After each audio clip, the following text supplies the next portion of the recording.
Hey guys, welcome to the LT Brings the Heat podcast. We're your hosts, Sean Laird and Adam Heisler, where we talk about baseball and sports performance.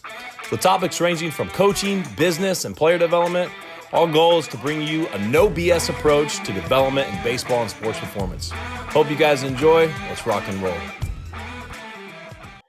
Hey guys, this episode today is going to be about the what, when, why, how long of baseball lessons. This is something that I've been kind of wanting to do, but it's something that actually a father kind of asked me some questions about. And it's like, hey, this is stuff that I hear from people all the time. Because there's obviously people that want to, enter into the Laird's training environment and then be a part of the program and a part of the LT squad. And there's people that want to be a part of the Heisler Heat environment and be a part of that culture and that chemistry that Adam has down in Mobile. And there's kind of some questions that people have that maybe are not familiar with baseball about like kind of when to start lessons, what age to kind of start. When do you kind of make that transfer to maybe doing it 9 to 12 months out of the year or year round? There's a lot of things we're going to discuss here to kind of help you guys and educate you guys on this. Adam, what else is some of the things that we talked about here that's really important to kind of encapsulate right now? Yeah, one cool thing that we're going to do here is we're going to look back at when we first started doing lessons and seeing the adjustments that we've made as coaches and what we used to teach versus what we teach now, the kind of the goods, the bads. We're going to take a self-reflection look at ourselves and how we have evolved as coaches. I don't think not a lot of people do this enough, but we are constantly trying to learn and get better at helping these kids out each and every way possible. So that's one thing I think the listeners are really going to enjoy hearing is kind of our failures in the beginning or what we're doing different these days versus what we did back then. And I mean, a lot of the times it comes down to is we didn't know any better. There's so much information out nowadays that you can study and look and find out all this different stuff. And I think one thing, props to both of us, we're continue to try to learn in this game. So that was one thing that really stuck out to myself. What was something else that stuck out to you in this episode? Something that I always talk about and something I want people to hear here up front is, you're not just paying for a lesson, you're investing in your son's performance, his development. And it's not just development as a hitter or a pitcher or throwing harder or hitting the ball harder. You're investing in somebody that's going to help raise your young man and help your daughter and raise her into an independent woman that's going to, get after it and conquer all adversity in front of them. And that's something like the mental game is such a big part of it. And to kind of jumping on this a little bit, and nothing against the guys that didn't play at a high level. There's definitely good coaches that didn't play the game at a high level. But to me, like when you're trying to find a coach, and we got to talk about this a little bit, what to look for, which most of it is what I kind of just said right there is, I always use the analogy like, hey, if I want to learn how to shoot a gun, I'm going to go to somebody who's actually shot a gun before, not somebody that's read about it. And so you got to make sure that you have that fine-tuned mix of somebody that has the education and the research behind it, but also actually physically did it themselves. Because you don't want to walk in there and somebody's trying to tell you how you hit home runs or whatever, and they're hitting ground balls and they're rolling over on everything. So that's kind of something I wanted to touch on here at the beginning of this so you guys could kind of hear that as well. But anything else, Adam, to kind of jump in on? No, guys, enjoyed that episode, and then make sure you leave that 5-star review, comment, leave your questions in too. So we're getting a lot of good feedback from guys that are wanting questions answered. So leave your questions in, send us a private message, send us one over Twitter, send us one to a text message, whatever it is, so we can try to answer these questions to help you guys out. Absolutely, guys. And this is going to be awesome. We're excited for you guys to listen. So hope you guys enjoy. Hey guys, welcome to another episode of LT Brings the Heat. We're your host, Sean Laird and Adam Heisler. We got an episode today. I have parents kind of ask me questions and talk to me, and we always try to get feedback from parents about, topics to talk about. And we're going to do, the what, when, and why of baseball lessons today. There's so many different questions and there's so many different perspectives on baseball lessons. And we want to try to kind of encapsulate everything all into one episode. Because, we got questions from 6-year-olds all the way up to, college and professional athletes. And we want to try to make sure that we kind of divulge as much information and kind of share it today. But Adam, how you doing today, man? I'm doing great, man. I'm excited about this episode because we had some questions come in through Twitter and through personal messages that we can actually sit down and answer now. So it's going to be cool to sit here, and we're not bringing a guest on this week, so we're going to be able to kind of answer those questions. And we highly encourage the guys that are listening to send questions in, because the biggest thing is don't be afraid to ask, especially if you want to know. So we're going to be here. We're going to try to answer these things the best we can and just kind of go from there. What about you? What you up to, buddy? Oh, man. Well, we're getting ready to play this weekend in Milwaukee. Trying to finalize all that stuff. It's our last weekend, so I'm looking forward to us playing, obviously, on Saturday. For those that are listening, if you want to watch us, we will either play at 12 p.m. or 3 p.m. Eastern on ESPNU. You get to see my 17 players as well as a couple 16s and 15s in our program kind of battle and see if we can handle some of the best teams in the Midwest this weekend, which will be fun. Hey, the real question, you can be wearing a bro tank or what? I always joke with my guys because they're always giving me a hard time about rocking tanks. I'm like, you know what? Maybe I should just do the old school kind of quarter sleeve. Belichick, just cut it. Yeah, exactly. But yeah, I would actually love to do that. But I would definitely be that dude, that bro. You get talked about on Twitter. Yeah, exactly. Look at this tool on Twitter or like on ESPN wearing a tank.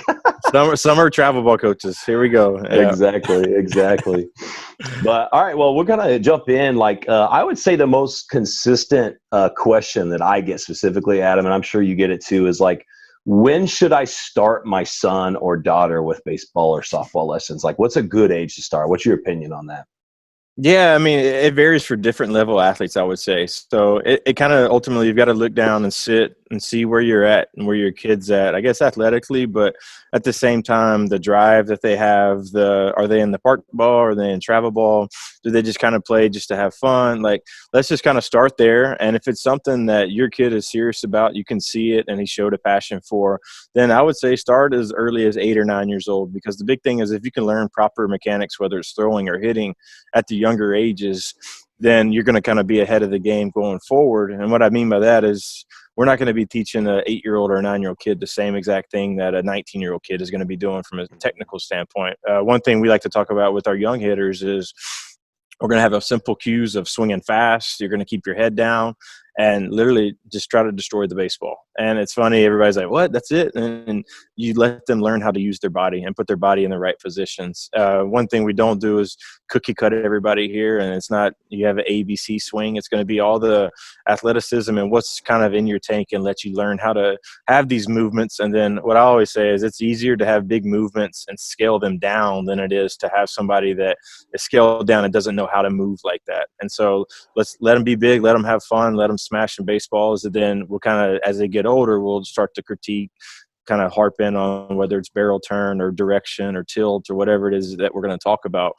Same thing from throwing mechanics. I think one thing that gets overlooked is properly how to throw a baseball. I like thinking back, I don't know if I was ever really properly taught how to throw the baseball at a young age. I think we just naturally pick up a ball and throw it. And so, I mean, here we are both sitting here with shoulder surgeries in college, which we'll harp on later. But like looking back, and I was watching, it was on Twitter the other day about, I think, 2 Dodgers, their catcher and an outfielder, like incorporated driveline throwing into their offseason program. Are they pitchers? No. And drivelines no for a pitching facility, but it's developing elite throwers. And what their main focus was is we want to build our arm the right way, and then that gets us through a full season, as well as we want to try to build a strong arm as possible. And so what we'll do with our young kids, kind of same thing, we're going to work on balance a ton. We're going to work on getting their proper positioning as they're throwing, front elbow slightly bent with the scope on target. We'll work a lot out of that position just for them to kind of feel everything. And one thing I've noticed with young kids, and that we got to see through the Rapsodo pitching certification, is a lot of young kids now start to pay attention to it, is when they're throwing, they naturally cut the ball the harder they try to throw because they're trying to get around everything. And now it makes a lot of sense where you would play catch with these younger kids and it's like, man, they're throwing these nasty cutters. Well, they're not meaning to do that. It's just they're getting around the baseball as opposed to fingers on top, fingers behind.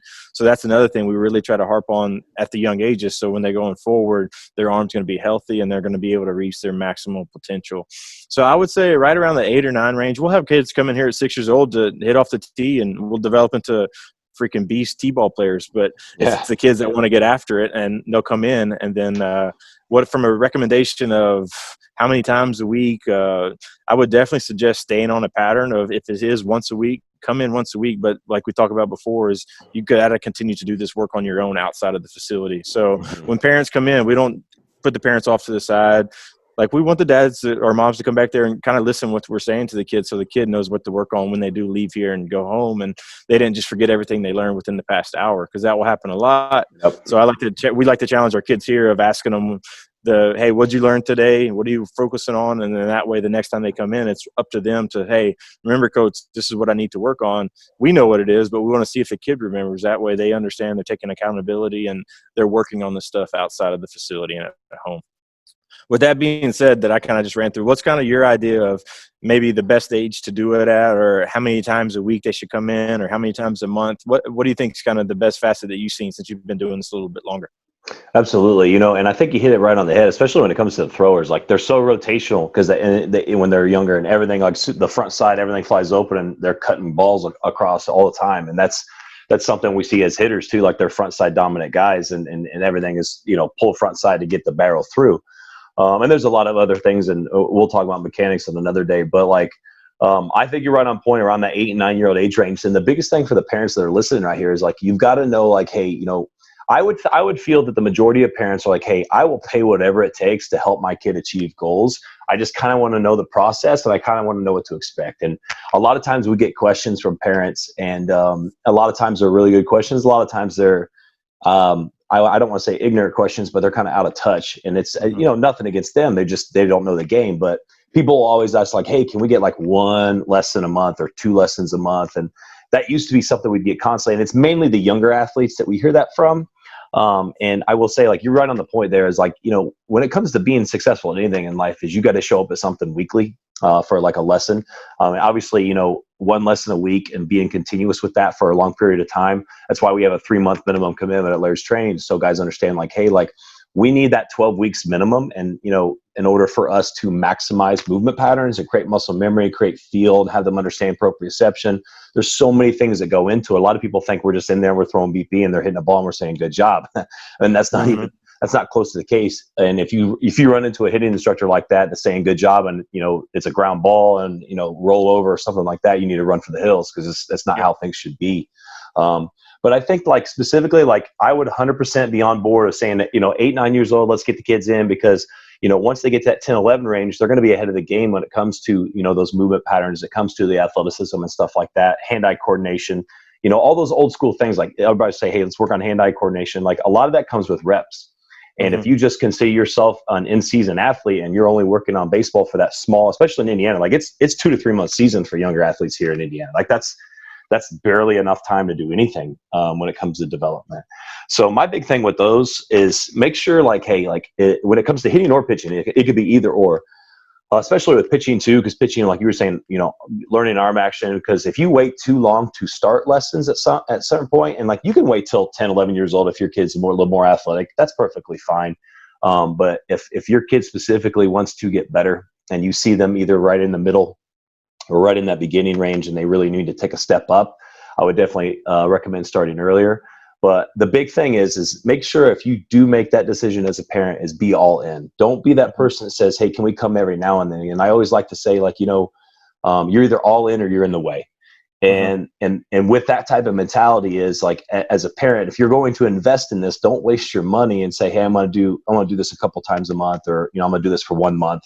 That's not how you name another profession that you can do 1 hour a couple times a month and become elite at. Like, I'll be the first one to listen, and I'll pay for that up front myself. But we can't fix muscle memory, and we can't do that stuff with just 2 hours over the course of 30 days. But that's the big thing I would say, is, like, understand what you're getting yourself into. Understand that, it's a development process, and people use the term process, like, and everybody wants to be, like, this is why you say in Indiana all the time. And even though I'm not an Alabama fan, I use them all the time. I'll say, hey, everybody wants to be Alabama football, right?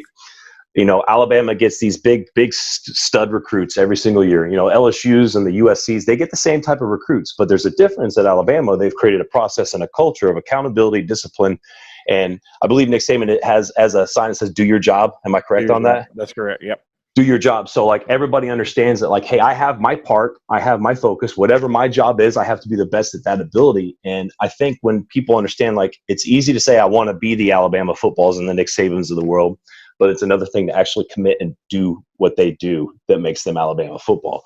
And you can easily use that as an analogy for baseball. Like, hey, if I want to be a Mike Trout, I would be willing to bet and guarantee that guy put thousands and thousands and thousands of swings in to be able to develop what he was, as well as playing other sports and lifting in the weight room and getting stronger and becoming an overall better athlete. But that's kind of when I go in from there. But, another thing add to that, Sean, parents, do your research and do your research. Ask people, ask questions, check out our YouTubes, check out the Facebooks, check out the the posts we put up to see, is that something you would be interested in? Because it's easy to see the end result and say, man, that kid hits a ton of bombs, I want to go hit where he's at. But you got to also look back and talk to that parent or talk to that kid and figure out where they started.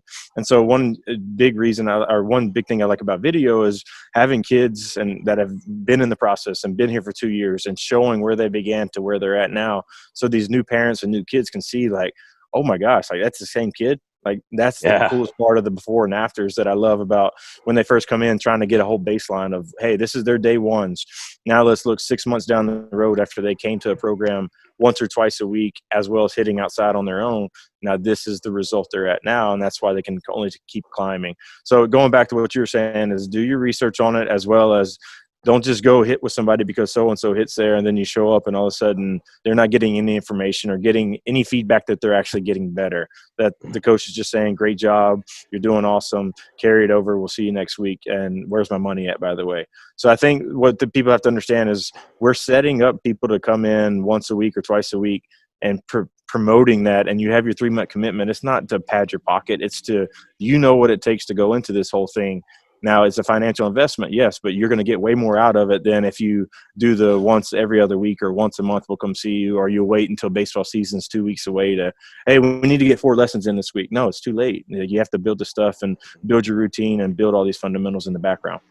Yeah, and you hit a key word right there when you said investment, because and a lot of people look at this as, how much is this going to cost me? What's the damage? And instead of looking at it like that, like, hey, and this is why, like what Adam is just saying, for those that are listening, like you have to do your research, because you're not only like, a lot of people think, I don't want to go pay for baseball lessons this amount of months out of the year. Like, what am I doing here? Like, if you get the right type of instructor and the right type of influencer for your player or for your son or for your daughter, you want that person not to just train them in their sport. Mm-hmm. You want them to train them to be a strong young man. You want them to train them to be a strong, independent woman, whether it's softball players too. And that's something that I kind of harp on. And I always say, like, I'm more of a mental coach than I am a physical coach in a lot of aspects. And you got to understand, like, if you're looking for an investment to make your son better, like, and another analogy, I love using analogies, I've used one already, but like, would you go buy a steak at Walmart that's cheaper, or would you go to the Ruth's Chris and get a nice steak that you want to really enjoy? And that's the thing, is you got to look at when you're investing and paying for lessons, is like, you're going to get what you're paid for at a lot of times in life. Now, there are certain programs that, you'll buy and you're like, that was okay. It wasn't worth my time. And I would say that, anybody that goes to LT and anybody that goes to high school heat, I would say they never have that case. They're always like, this is well worth my investment. Mm-hmm. And that's the thing, is you got to hire I don't like using that word, but you got to look for a coach that you want to invest in, that is a good influence for your son or your daughter. There's somebody that's going to train them mentally, physically, emotionally, and help them to conquer whatever adversity is going to be in front of them. And I use that all the time. And I just said the word hire, and I literally hate that word. Like, and a lot of times too is like, and I don't have this issue, but a lot of people have this issue. Like, well, we're hiring you to do this. And so that's one thing I want to kind of transition to, is like, when parents come, a lot of times they'll have their own preconceived notions of what their kids need to work on. And lately, I got to say, like, I don't really have this much very often anymore, but I remember when I first moved back from Alabama, and I was coming back to Indiana, and I was starting lessons in different cities and different kids, there was a lot of people saying, well, he needs to do this, this, and this because he doesn't listen to dad anymore. Mm-hmm. And I'm sure you've heard that before too as well. Mm-hmm. And kind of, Adam, you want to kind of elaborate on that and your experience on that, and like what? Yeah, go ahead. Yeah, and like you said, like, don't have the notion of coming in here trying to tell us what to do, because then in that case is, why are you coming in here to spend your money at our place if you already know the answers? And the whole saying of, well, he doesn't listen to dad anymore, I kind of get offended by that, because I know how much me and you do research and study on this. I mean, this is our job. We do this every single day. We're studying, we're evolving as coaches. We'll get to that later on in this episode, of how much even our process has changed throughout the whole situation. Mm-hmm. And so when a dad will come in saying, oh, I'm basically bringing him here because he doesn't listen to me anymore, that's kind of a slap in our face. And I don't make a scene or call them out about it, but I tried to discuss with them that maybe there's more knowledge that we can pass along to your son, and I think you're going to be able to sit back and see that there's way more going into this than just the same thing that you've been telling him over and over. And that's no offense, but at the same time, I'm not going to go into the dentist's office and try to tell him how to fix my teeth because I saw this on YouTube or I saw it on the internet anywhere. No, I'm going to go in and be with him because this is his profession. He's going to do his job. And at the end of the day, we're going to say, thank you for fixing my teeth. Yeah. And so that it just, it really rubs me the wrong way. And like I said, and it's not anything against anybody. It's just, we know how hard we put work into this stuff and we don't take it for granted. We're looking to get better. And that's going to be the coolest part about later on this episode is even we make mistakes as coaches. What I taught 7-8 years ago is definitely not what I teach these days, but am I afraid to say that? No, it's just, that's how we're evolving and continue to learn in this game. And that's what it's all about. It's trying to give back to our players. What I like to tell our guys is I want each kid that we train or coach to be better than we were when we were players. That's the goal as a coach is I want these kids to be better than I was because that's going to mean that they were able to get the proper coaching, they had the work ethic, and they had more stuff that went into it. And then we can look back at the end of the day and saying, hey, we were that one little small part of that kid having success. And that's just why we do it. And we continue to talk about it. And that's why we're doing this podcast right here is to kind of shine light on that whole situation. Absolutely. And, I get irritated about that as well. And it's kind of like baseball is one of those sports and strength and conditioning industry as well. It's like just because somebody played baseball, they think they know how to teach it. Just because somebody, lifted weights, they think they know how to train athletes. And that can't be further from the case. Okay. So, the weight room, for instance, people are looking for aesthetics. Well, we're looking for performance. We're looking for movement patterns. For hitting, like, hey, the actual rules of baseball. I'm like, hey, see the ball, hit the ball, and a lot of people, saying squish the bug, which we won't get into that right now. But like, there's so much more that goes into it. And there's so many things that we learn, not only as players, like figuring things out, the feels and the internal mechanisms in our head and things that we had to adjust to, learning how to learn how to change things. But there's also, there's semantics and there's definitions and things that we've learned, like, certain kids come into the facility with different swings. And so, and Adam talks about this all the time is like, we don't do a cookie cutter approach. We have a template of exactly how we're going to teach. However, once we see certain differences and certain different type swing patterns, like there will be certain kids that I'll say, hey, let's get on top of the ball right here because their swings get big. And there's another kid, if he has a negative attack angle, I'm never going to say, let's get on top of the ball right here. I'm going to think in more middle to bottom half of the ball, work on a little bit more back elbow slot type things to kind of get more feel and flatter through the zone. But that's the thing is like, a lot of people, you have this knowledge base and it's great and all. But when you do invest in lessons, let's sit here and let's look back and go, you know what, I'm going to invest in this. I'm definitely going to ask questions. I definitely want to learn in that aspect of things.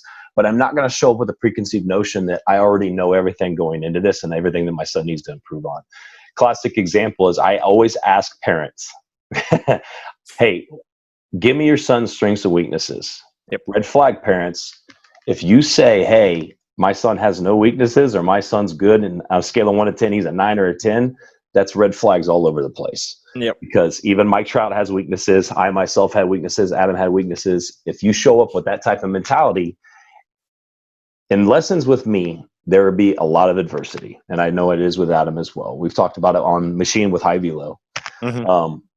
If you show up at lessons and they are easy and there's no hard drills or you're not struggling with something and sooner or later, like obviously over a period of time, you'll struggle and then you'll conquer that. And then you set a new goal, new objective, you conquer those new objectives.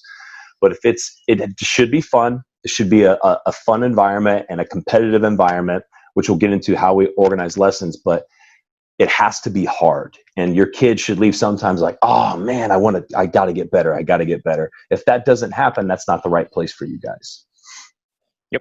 But, well, I will say this, Adam, and one thing that kind of is something that I will say people kind of wonder constantly is like, hey, I want to do hitting and pitching.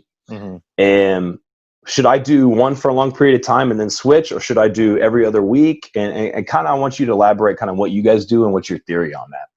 Yeah, so what we recommend is there's so much benefit almost to pitching and hitting are so similar. It's so crazy. The more you kind of dive into the body and studying movements and patterns and, hey, am I a quad dominant loader or am I loading in my back hip? And you'll know if I'm a righty, it's going to be pretty much the same situation as we're breaking down video earlier of a kid that came in yesterday for his first time. He was videoed him pitching as well as videoed him hitting.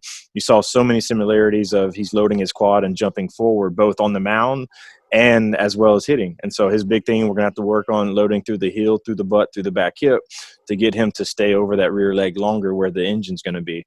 And so what we recommend is either coming in, if you want to do both. So With our lessons, we kind of expanded now to an hour 15 with 2 kids in here at one time. And it's worked out really well, where even if you want to do both, we'll try to pair 2 guys together where maybe we're going to hit for this amount of time, and then we're going to do throwing mechanics more this time. And what I like to do is, if you can get in twice a week, where one day is more of a pitching throwing day, where one day is going to be more of a hitting, we'll still do the other ones, but we're recommending that you're able to do them twice a week. Now, I understand not everybody can get in twice a week. So when you come in that once a week, we're going to have you running through both of those things. We'll try to split it as even as possible.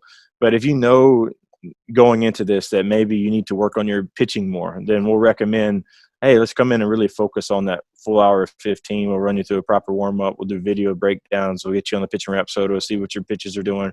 We'll develop a plan for you. But it's just understanding who you are, because everybody wants to try to cram in everything. I get it.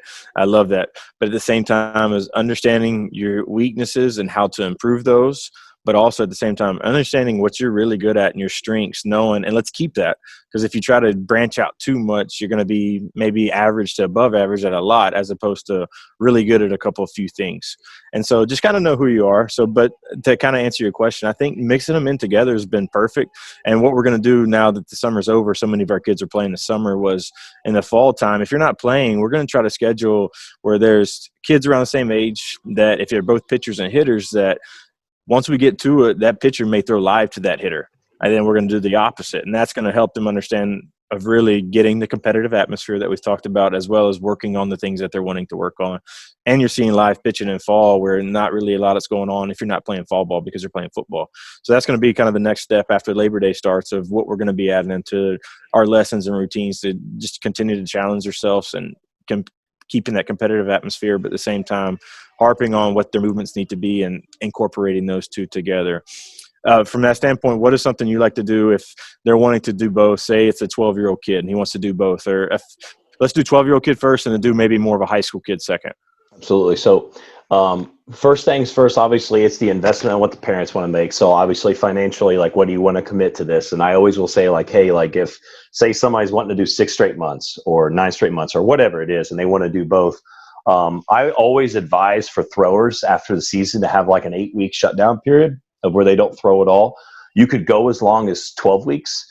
I always say 6 to 8 weeks is kind of the minimum. I always tell everybody, and Eric Cressy, who's very popular in the baseball community, he always talks about how everything gets so loose in the shoulder joint and in your joints, and he kind of wants everything to take that downtime and shut down so everything can kind of get tight again, to where you're not in constant too much in external rotation, and a lot of times guys get bad internal rotation as well. But so basically, what I would say is once a week, and you got to commit to each one of them once a week. And for pitching or for throwing lessons, I would say, hey, start in November, December, and you can start in October as well. But it depends on what your goals are. And so I'll kind of dive in deep a little bit on this. So if your goal is to fix pitching mechanics, then you will definitely need to invest and try to do some weekly lessons. Now, if your goal is velocity development and power development, I would advise in investing in strength and conditioning programs, velocity development programs that are ran correctly. So where guys are really doing assessments and helping with, the increasing movement patterns and making them better, overhead stability and mobility, but also doing a lot of strength work and power work to kind of help kids understand how to use their body from the ground up. But those are kind of I don't want to say the same thing, but a lot of things that like we would correlate with our lessons. We do a lot of strength and conditioning, core work, mobility work in our lessons as well. So we try to do both of those at the same time. But I would say, so for the 12-year-old, let's say we start hitting right in August and we're going to run hitting all the way through the season.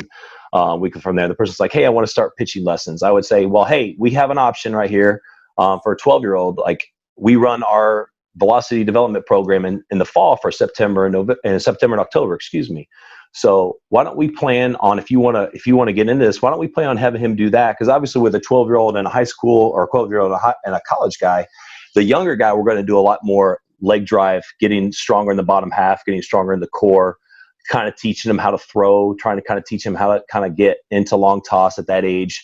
Which is not obviously as in depth and as, I should say, the RPE, the rate of perceived exertion, is not as high. We're just kind of getting them to learn to move with their bodies, like you said, not be rotational with everything. But the most important stuff is like, hey, let's really work on some med ball slams. Let's work on some power from the core. Let's work on getting rotationally efficient.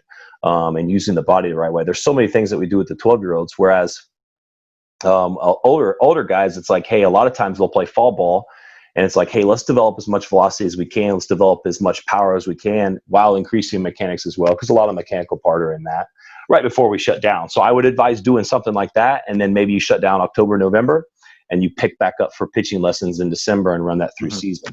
And then we do 2 different velocity development programs. So depending on if somebody really knows how to pitch, and they do, say they throw 3-4 pitches for strikes, which is rare, just FYI for people that are listening. I just threw that out there. It's very rare to find guys like that. It's rare to find guys like that at the college level.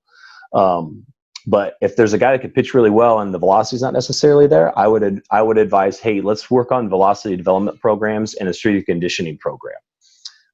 If somebody is mechanically inefficient, they have an arm issues, they're in and out of the zone, they walk people a lot. Your goal should be, hey, let's focus on pitching lessons, which for me is that 12-year-old most of the time is that's what he should be doing is more the pitching lesson aspect. The older guy is going to do more of the velo training aspect.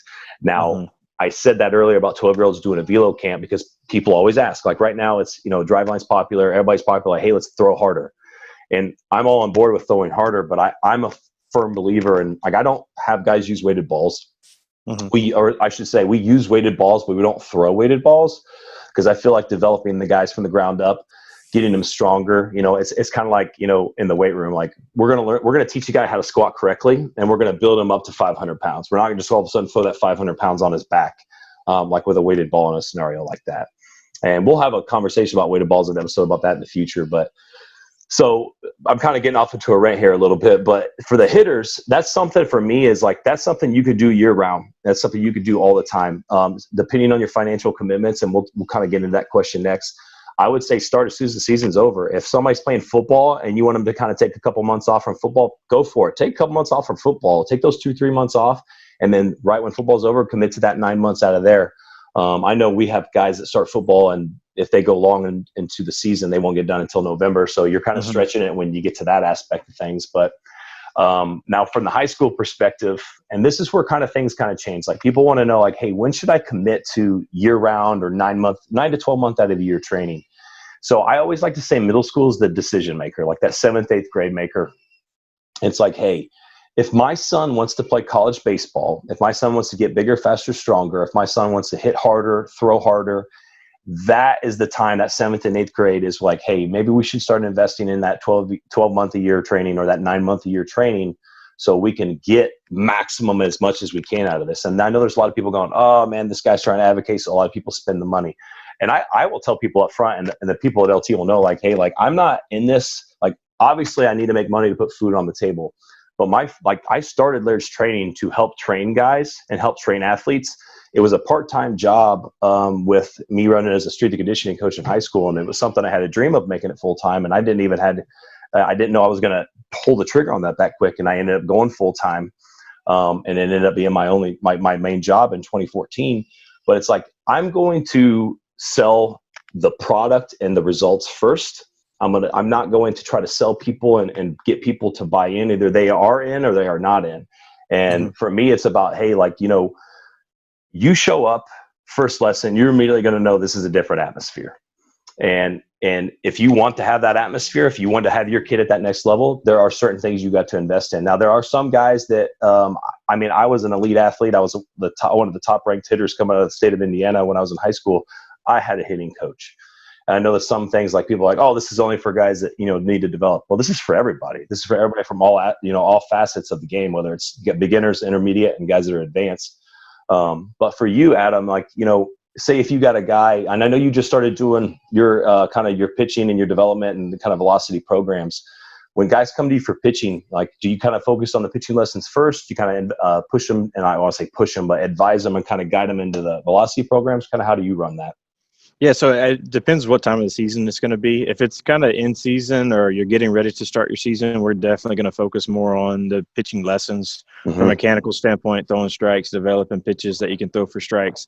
Where it is, if it's your off season, a lot of pitchers' number one goal, and they're going to be told, as well as it's just the fact of life. We talked about it the other day, is velocity is going to be a big part of it. And so how do I gain velocity? Well, now it's getting on the long toss program. A couple of our high school kids that just finished up with the Knights this summer, their next question was, hey, what do I do now? Now, these are kids that are going to be baseball only ones, and they're going to go to college and play baseball. And I told them basically now is rest, take some time off, and then when you're ready to crank it back up is now you start to get back into the throwing shape, get back in, like kill the weight room right now. That's going to be your biggest beneficiary. If you miss time because you were playing a lot this summer, you were able to get some working out in, but we all know the off-season workouts a little bit different than that in season. So now it's time to put the weight back on if you lost weight, pound the weight room, get as strong as possible. Once you give your arm a break and you're ready to start to ramp it up again, let's take it slow and easy at first. If you need to watch some film, if you're trying to work on maybe learning how to a better throwing arm pattern, then we're going to watch film. We're going to take it slow there, which is not as common as making, I guess, mechanical changes as you would be in baseball. I mean, from a hitting standpoint in baseball. So not a lot of people are going to come in and say, hey, I want to totally change my arm slot. Now, if it's something that needs to be done because it's leading to injuries, that's what needs to happen. But if your arm's, hey, my arm just gets sore every now and then just because of the fact of playing baseball and using it, that's fine. Now, if it starts to hurt, now that's where we've got to start to change some patterns and figure out why it's starting to hurt. But if you're good to go from that standpoint, when you crank it up is now let's look at maybe that October period of we're going to get to the long toss phase. We're going to ramp up the velocity standpoint. And then as December starts to get here, get back on the mound, get your bullpens in, work your bullpens just like you do throwing of I'm going to do 15, 20 pitches. Next time I come in, I'll do 25, 35, and then slowly start to work up where you can almost throw a 60-pitch bullpen when you're getting ready to hit the ground running in February is when we start down here. So that would kind of be my method to the madness. Everybody's different. Max Scherzer doesn't like to take any time off. It's all about knowing your athlete, knowing what it is that you're capable of, your body type, what is your body built like, and then knowing what your goals are. I think a lot of people don't have goals or they don't know what they want to get better at. And so we can recommend and tell them, but they have to believe, hey, this is my thing. I want to make a 8-mile-an-hour velocity jump from the time I ended last summer to when I step on the mound in high school in March. All right, here's the plan. Let's get it together and go. We had a kid, the one that came in yesterday I mentioned was the dad just finished up the summer. He's 13 years old. And he's using this year as a redshirt year because he transferred schools. He has to sit out all year. Multi-sport athlete, but he said he really wants to kind of focus on baseball from the standpoint to get him ready for that summer ball because he will be able to play that. And so we came up with a plan together. It was a commitment of financially, how much are you willing to put into this? Time, how much are you willing to put in this? And seriousness, how much are you putting into this? Whereas if it's a 3 to 4 day week program you want to be a part of, and number one, no going into it, I'm treating this like a redshirt kid in college of we're going to take your baseline measurements, which we did yesterday. We did his throw-in measurements, his hitting measurements, the video. We're going to weigh you. We're going to see where you weigh at day 1 versus where you weigh at day 55, whatever it is down the road.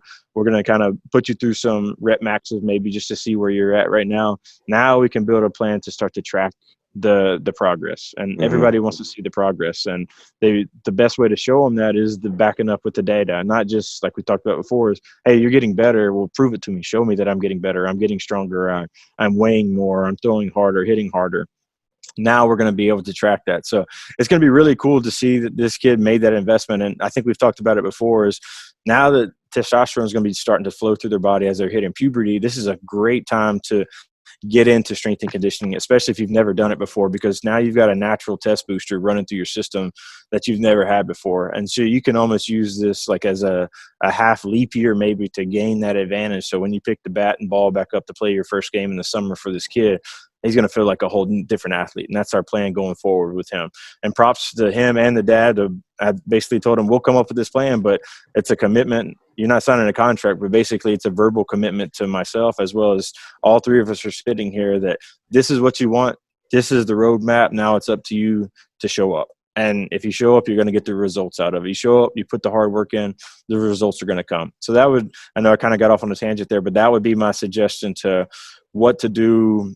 Pitching mechanics versus bullpens versus I want to learn how to throw harder or get stronger, faster, keep a healthier arm, and kind of go from that standpoint. Because if you just come in and throw bullpens once a week for the next 7 months, You may get better at throwing strikes and may get better at your off-speed pitches, but you're not going to reach the plateaus that you're wanting to get to of throwing harder, sharper breaking balls, all that kind of stuff that's going to go into it too. Absolutely, yeah. You got to get uncomfortable with your training. If you're doing stuff you're only comfortable with, you're going to stay the same. It is what it is.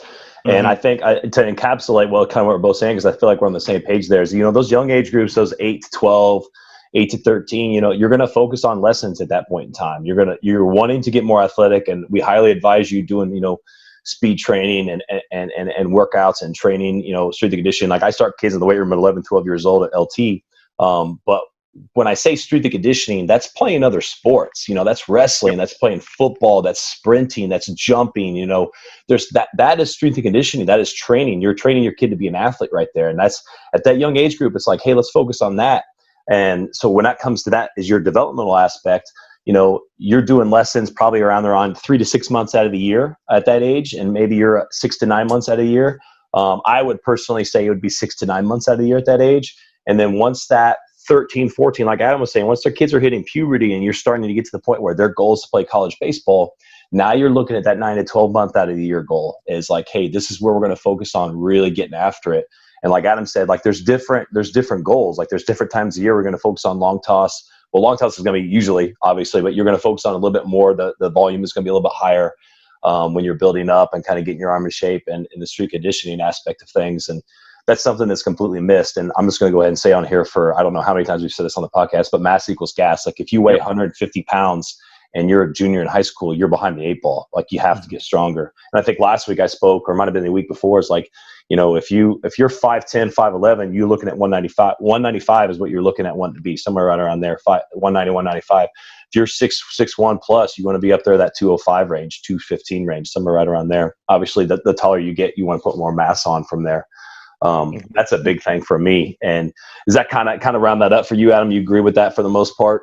Yeah, definitely. I couldn't agree more. And I think the last piece of the puzzle is there's a kid that he's coming by today. He's leaving for Alabama next week. And his whole off-season goal was to gain weight. And he's up to 191.1. It's the most he's ever weighed. I think he started the summer at 170, maybe since somewhere around there. But it was cool to see that basically we've talked about it like we talk about on here is if that's your number one goal, then you've got to attack that just like you would attack trying to throw pitching velocity. If your goal is to throw 90 miles an hour, you're going to do everything in your power to try to get there. So if your goal is to gain weight, then you have to put the commitment in, the time in, as well as have your brain set on, even when I am full, I'm going to keep on eating. And I think that's one thing that kind of gets overlooked there. But let's kind of transition off to something else where we talked about it a little bit on text message. And I think it'd be really cool just to kind of show how we have evolved as coaches. So going back to when you first started giving lessons, what was something maybe that stands out to where you used to teach or how you used to do lessons to where you're at now? And what was kind of like that aha moment, like, oh, wait, I'm doing this maybe I'm doing it wrong, or maybe I studied more to understand, hey, why was I even doing that stuff 8 years ago? Or why was I being taught that stuff from my coaches versus what you're kind of to teach now? Absolutely. So, and this is some of the things that parents will talk about, and they'll say like basically knowing what the kid needs to work on. And they'll use a lot of these old school teachings, which people that know me know I'm a very big old school guy in a lot of ways, but I'm also a very big new school guy in a lot of ways where I could try to combine everything as much as possible. That way I can, it's kind of like learning, like everybody, a lot of people are audio learners. Some people are visual learners. I want to try to catch as much as I can to get people to get what we're trying to achieve. But I will say and this is funny, for some reason you said that, like I was starting lessons, I started doing lessons a little bit in high school with young kids, those young 8 to 12-year-old kids.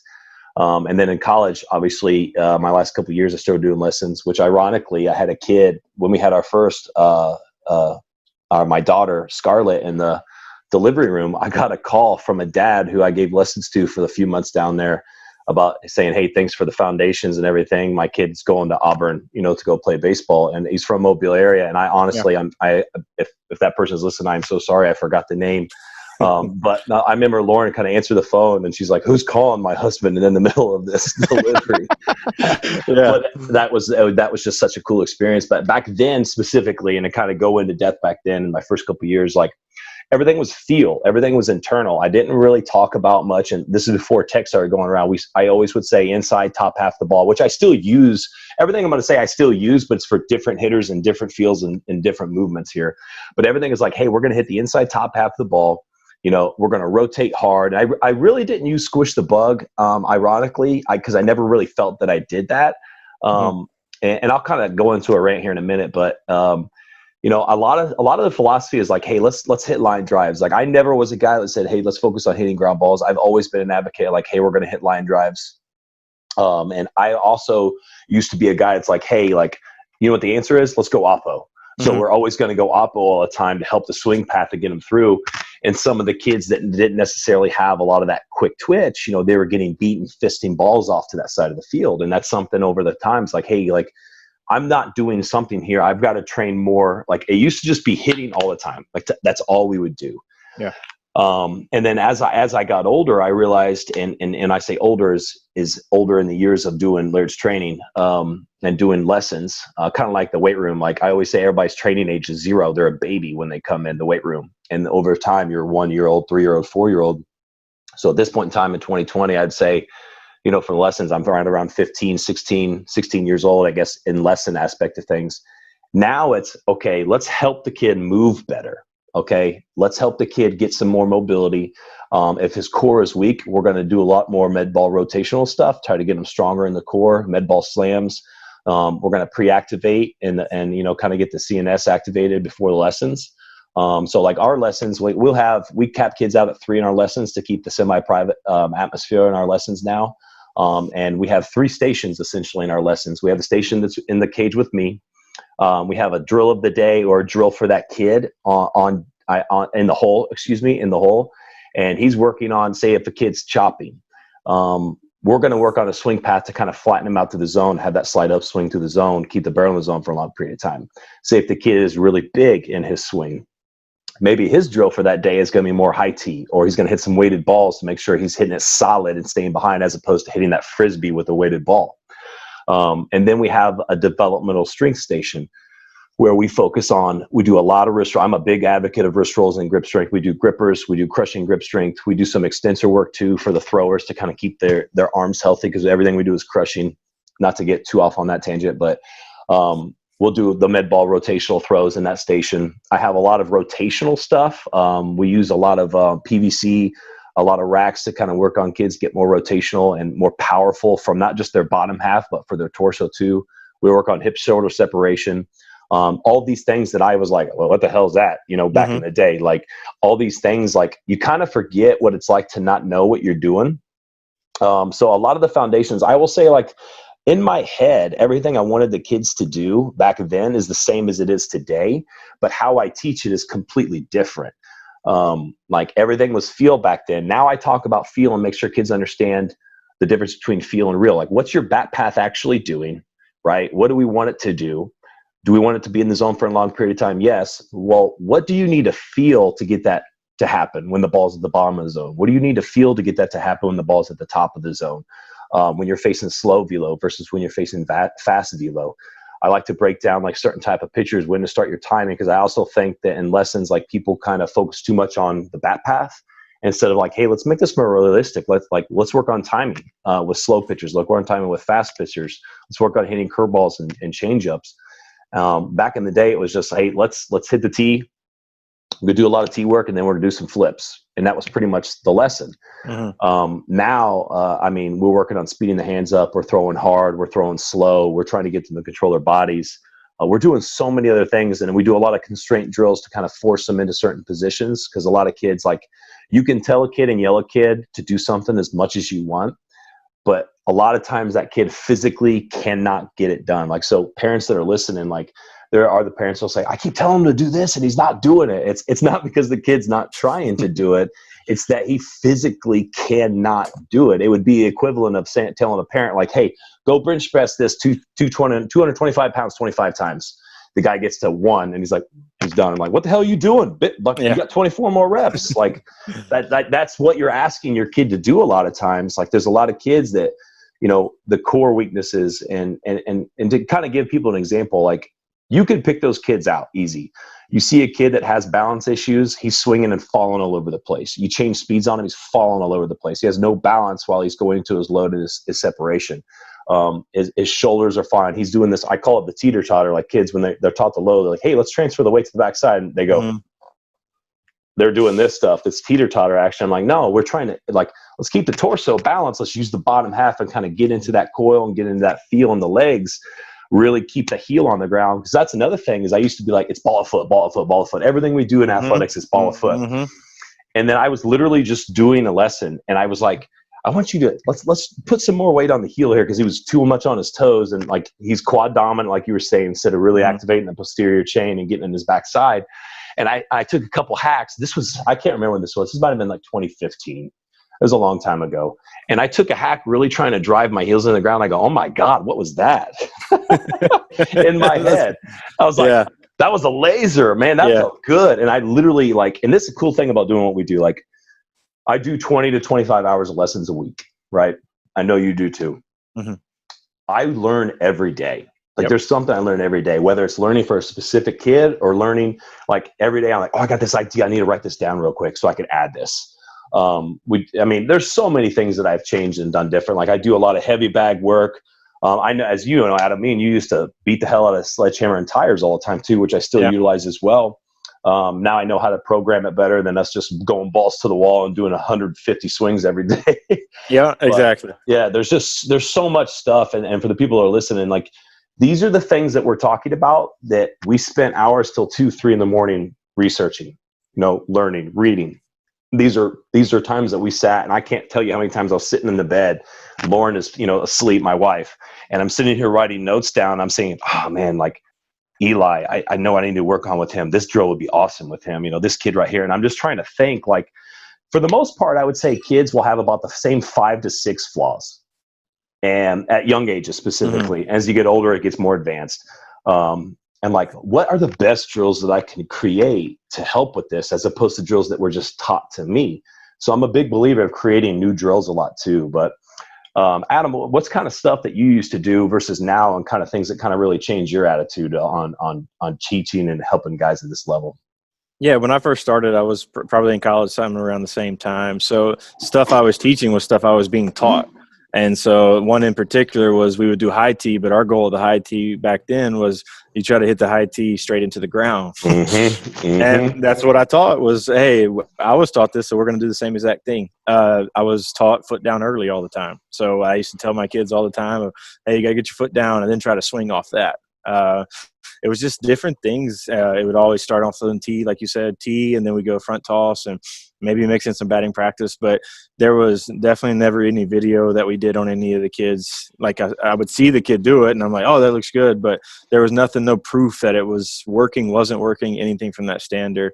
I definitely never really talked about body positioning because I was never taught that. I didn't know anything about hip hinge or tilt or coil your back hip. I was never taught any of that stuff. It was always, to me, it was hands. And obviously when you're playing balls at high level, you have good hand-eye coordination. Now you have to get the most out of it. So that was the things I was teaching back then. And then when I started to kind of really research, I think I was looking at Bobby Tewksbury's book, Elite Swing Mechanics. And it was kind of one of the first times I was like, I'm going to check this out and see what it talked about, because number one, I wasn't really a big reader in college. I wasn't a reader.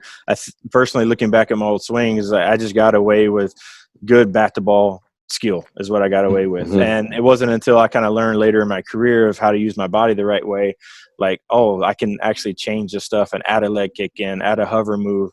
I want my barrel working around, not straight to the ball, knob to the ball. It wasn't anything that I was taught.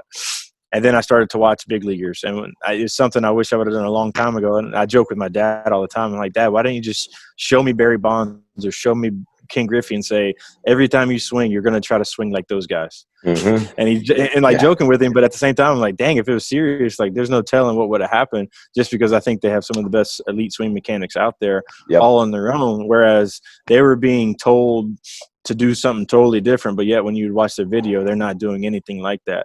And so it was mixing that in. Another big thing was when we were younger, it was always line drive to the back of the net. It's the best. It's the best. It's the best. Well, as you get older, there's times for that, especially when you're warming up, you're kind of to work on something. But when you get into those later rounds, you need to learn on driving the ball at backspin in the gaps. Well, what we learned quickly was it's not line drive to the back of the net anymore. It's maybe a line drive that takes off above the pitcher's head in batting practice, which looks like a routine pop-up in the cage.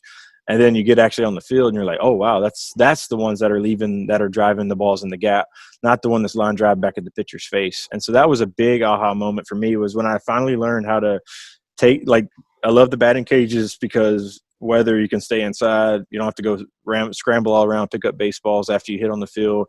And like, the batting cage has its place, but towards the end of the round, you have to take the batting cage and act like you're on the field. And that was so cool about when we got the hitting reps for the monitor, was now we were able to go live on a field when these kids are hitting balls. And one of my favorite stats that it shows is spin of the ball, because something can look extremely good in the cage, hard and everything, and then you start to look, it's like, oh, I'm getting a ton of top spin, because you can even get those top spin liners that land right outside the infield. Whereas when you're trying to work those doubles and triples in the gap, you're going to have good backspin with your angles mixed in as exit velocity as well. And that's stuff that we were never taught. I wish, like, going back, like, I would have loved to play in this generation, just to have all this information, just to get feedback, not necessarily to try to train to have a great swing off of a Rapsodo machine.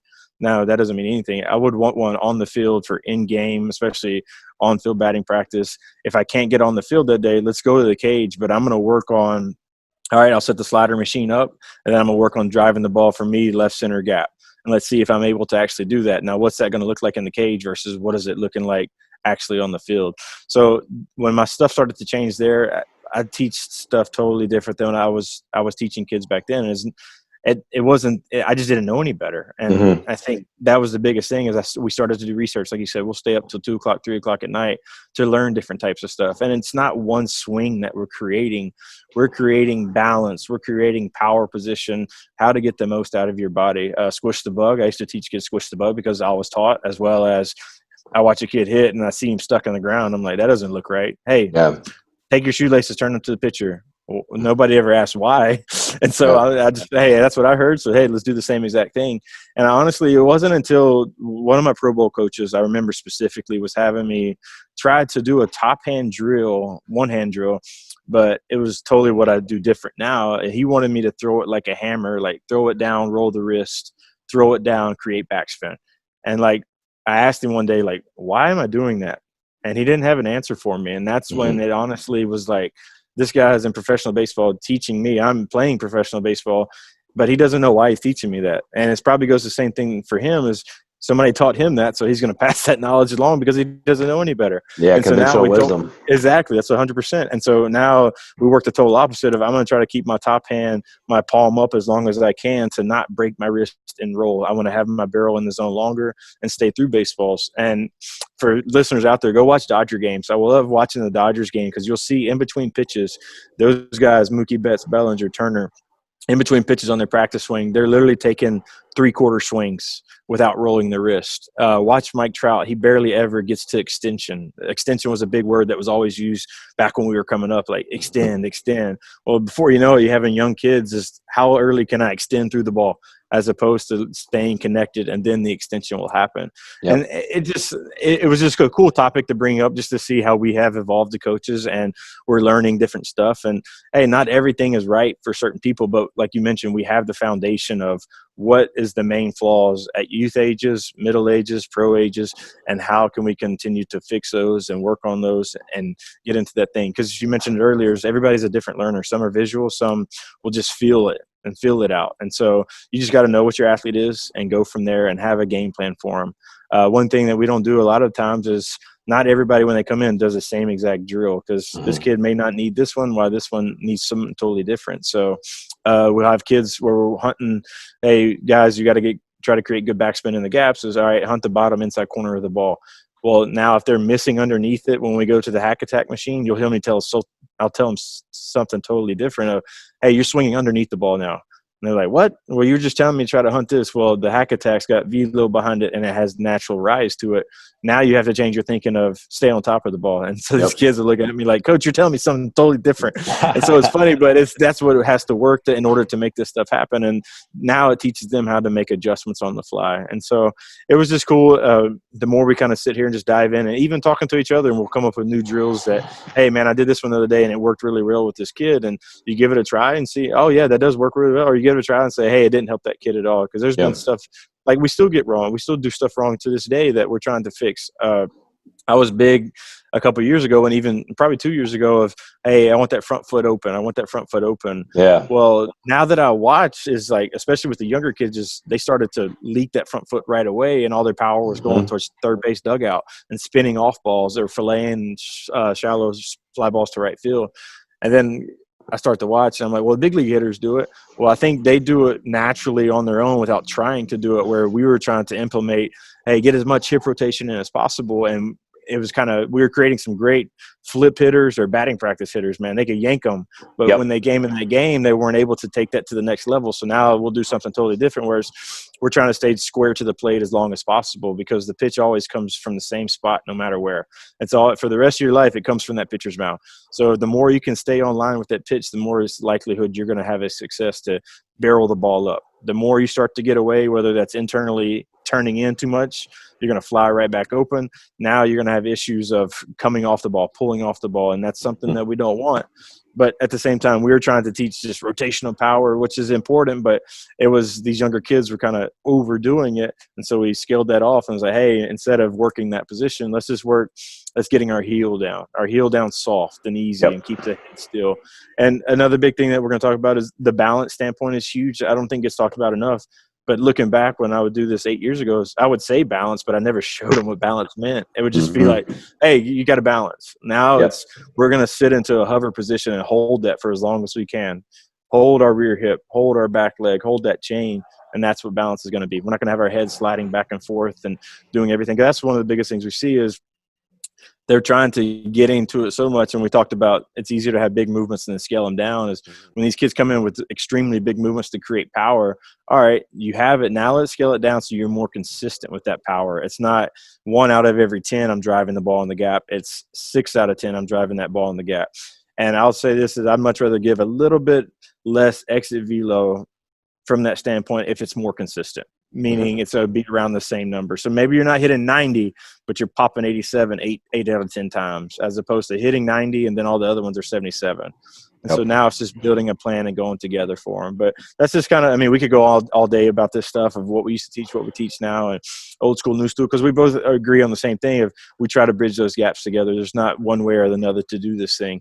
And you can tell, I think listeners that are listening to this, we have a passion for doing this. If we didn't have a passion for doing this, number one, we wouldn't do a podcast, but at the same time, we wouldn't go into this scripted detail of what we used to do wrong as coaches. And that's what I think is so cool about us.